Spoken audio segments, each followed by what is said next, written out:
Praise the Lord. Good morning.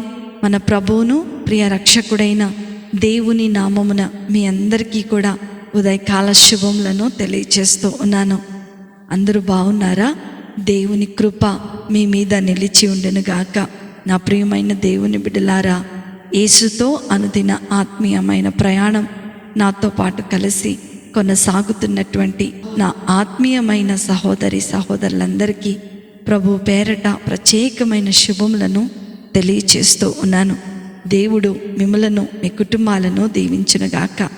ఆయన యొక్క మహాకృపను బట్టి నూతనమైన నెలలోనికి అడుగు పెట్టడానికి దేవుడిచ్చిన గొప్ప భాగ్యమును బట్టి దేవునికే మహిమ కలుగునుగాక. ఈ మాసమంతా కూడా దేవుడు మిమ్మలను మీ కుటుంబాలను దీవించునుగాక. మీరు చేస్తున్న ప్రతి పనిలో దేవుడు మీకు విజయమును అనుగ్రహించునుగాక. అనేక సంవత్సరాలుగా నెలలుగా మీరు ఎదురు చూస్తున్న కార్యములు దేవుడు ఈ మాసంలో మీ జీవితంలో నెరవేర్చబడునుగాక. మీ కన్నీరు, మీ వేదన, మీ దుఃఖములన్నీ కూడా సంతోషముగా మార్చివేయబడునుగాక. హల్లెలూయా. నేటి దిన వాక్యము యోనా గ్రంథము 2వ అధ్యాయము 2వ వచనము.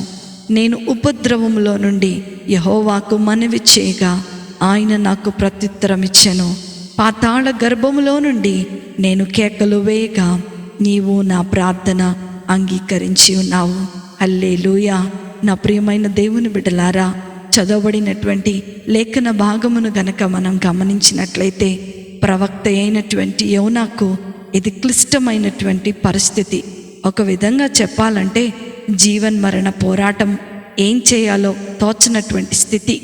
3 రాత్రులు 3 పగళ్ళు యోనా తిమింగలపు కడుపులో ఉన్నటువంటి పరిస్థితిలో ఆయన ప్రార్థన చేస్తున్నటువంటి అంశము ఈ చదవబడినటువంటి లేఖన భాగ్యం. నా ప్రియమైన దేవుని బిడ్డలారా, మానవులమైన మనం చేస్తున్నటువంటి అనేకమైన ప్రార్థనా స్థలాలలో విచిత్రమైనటువంటిది, వింతైనటువంటిది యోనా చేస్తున్నటువంటి ప్రార్థనా స్థలం. ఈ వాక్య భాగం ద్వారా దేవుడు మనతో మాట్లాడుతున్నటువంటి విషయం ఏంటి అనంటే, నువ్వు ఎంత భయంకరమైన పరిస్థితిలో ఉన్నా, నువ్వు ఎలాంటి స్థలములో ఉన్నా సరే, నీ స్వరం ఎవ్వరికి వినబడలేనటువంటి అగాధములో నువ్వు కూరుకుపోతున్నా సరే, దేవుడు నిన్ను పైకి తీసుకురాగలడు. దేవుడు నీ ప్రార్థన ఆలకించగలడని ఈ అద్భుతమైనటువంటి వాగ్దానము ద్వారా దేవుడు మనతో మాట్లాడుతూ ఉన్నాడు. యోనా జీవితాన్ని గనుక మనం చూస్తున్నట్లయితే అగాధములో అంధకారమైనటువంటి ఆ యొక్క తిమింగళపు కడుపులో నుండి ఏం చేస్తున్నాడంట? కేకలు వేస్తూ ప్రార్థన చేస్తున్నాడు. ఈ ప్రార్థనను గనక మనం చూస్తున్నట్లయితే దేవుని వైపుకు చూస్తూ మరలా తిరిగి రావాలని ఒక ప్రార్థన చేస్తూ ఉన్నాడు. దేవా, నీ నుండి నేను పారిపోతున్నాను ప్రభా, అందుకే నేను ఇన్ని సమస్యలు తెచ్చుకున్నాను, నన్నొక్కసారి క్షమించి నువ్వు మరలా నన్ను హత్తుకునే దేవుడవు, నా ప్రార్థన అంగీకరించే దేవుడవు అని పాతాళ గర్భములో నుండి తన స్వరం బయటకు ఏ మనుష్యుడికి వినపడదు, కానీ వినపడగలిగినటువంటి దేవునికి మాత్రమే తన హృదయాంతరంగములో నుండి మొర్రపెడుతున్నట్లుగా మనం చూస్తూ ఉన్నాం. నా ప్రియమైన దేవుని బిడ్డలారా, మన జీవితంలో కూడా అనేకమైన తప్పిదాలు మనం చేస్తూనే ఉంటాం. తద్వారా అనేకమైన సమస్యలలో చిక్కుకుపోతూ ఉంటాం. ఒక్కొక్కసారి పాతాళ గర్భంలో కూరుకుపోయినట్లుగా ఉంటుంది మన పరిస్థితి. కుటుంబంలో శాంతి సమాధానాలు ఉండవు, సంతోషము స్తుతించేటువంటి అవకాశము ఉండదు.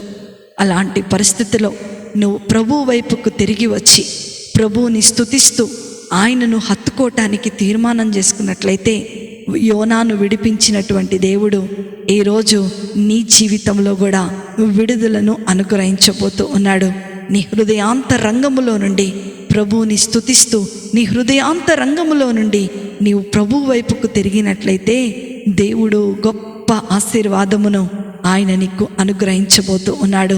దావీదు మహారాజు 69వ దావీదు కీర్తన 30వ చరణంలో మనం చూస్తున్నట్లయితే, స్తుతి స్తోత్రములు దేవునిని సంతోషపెట్టుచున్నవి, మన దేవుడు స్తుతుల మధ్య నివాసము చేయువాడు. మన హృదయాంతరంగములో నుండి వచ్చు స్తుతి స్తోత్రములను బట్టి ఆయన హృదయము సంతోషించుచున్నది.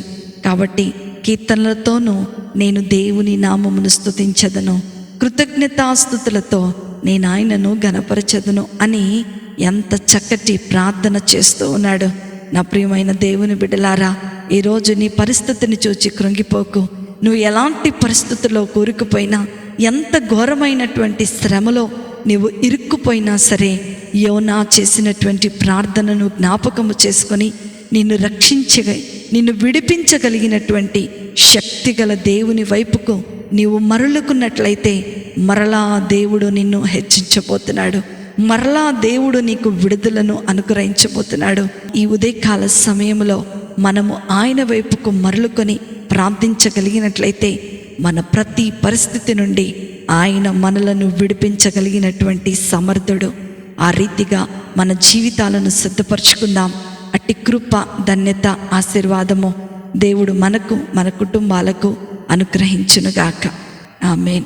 ప్రార్థన చేసుకుందాం. మమ్మల్ని మిక్కిలిగా ప్రేమించిన మా ప్రియ పరలోకపు తండ్రి, మీ ఘనమైన, శ్రేష్టమైన, ఉన్నతమైన నామమును బట్టి మీకు వందనాలు. ఈ ఉదయకాల సమయంలో మాతో మాట్లాడిన ఈ మాటలను బట్టి మీకు వందనాలు. అవును ప్రభువా, అనేక సార్లు నీ చిత్తానికి వ్యతిరేకముగా మేము చేస్తున్నటువంటి పనులను బట్టి అనేకమైన శ్రమలలో, ఇరుకులలో, ఇబ్బందులలో కూరుకుపోతూ ఉంటాం. ఎలాంటి పరిస్థితిలో అయినా సరే మమ్మలను విడిపించగలిగిన గొప్ప దేవుడివి మీరు మాకు ఉన్నందుకే మీకు వందనాలు. విన్న వాక్యము ద్వారా ప్రతి ఒక్క బిడ్డను మీరు బలపరిచి, భద్రపరిచి, నూతనపరిచి నీ శక్తి చేత మీరు నింపమని నజరేయుడైన యేసుక్రీస్తును శక్తి కలిగిన నామములో అతి వినయముతో అడిగి వేడుకొనుచున్నాను తండ్రి. Amen, amen, amen. ప్రభు మిమ్ములను, మీ కుటుంబాలను దీవించునుగాక.